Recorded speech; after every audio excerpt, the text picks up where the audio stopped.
In this video, we are going to go through the process of selling or doing sales in Retailman.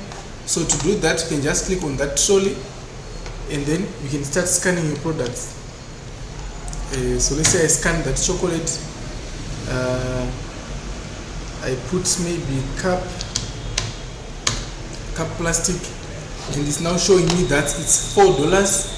So I can click on F5 pay to receive payment, and then let's say here I've received $50. I can just put 50 here, and then I click on print, and then it will print. To do the next sale, I can just click there on the item. You can also put the item here on the shortcode on this touchpad.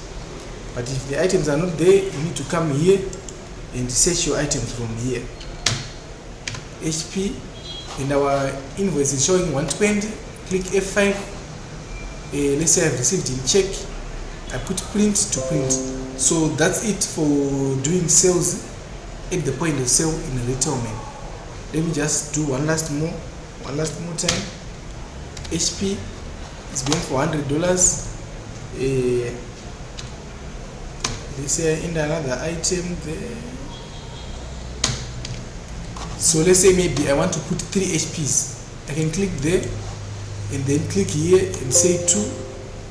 It's saying out of stock. I can't sell this one, out of stock. Let me close this so that we can sell in negative.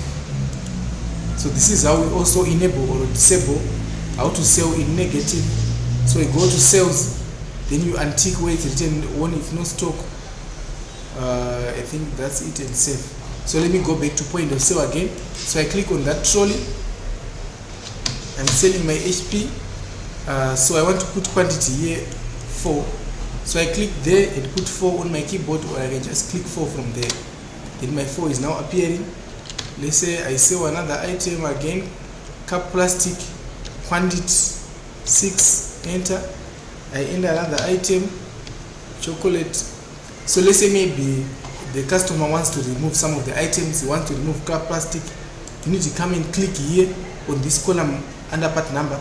So I click there, then I click on delete line. So the line is now deleted. After that, I click on pay, and then here I click on card, and then I click on print, and then it will print. So that's it for doing our sales at point of sale in a Retailman.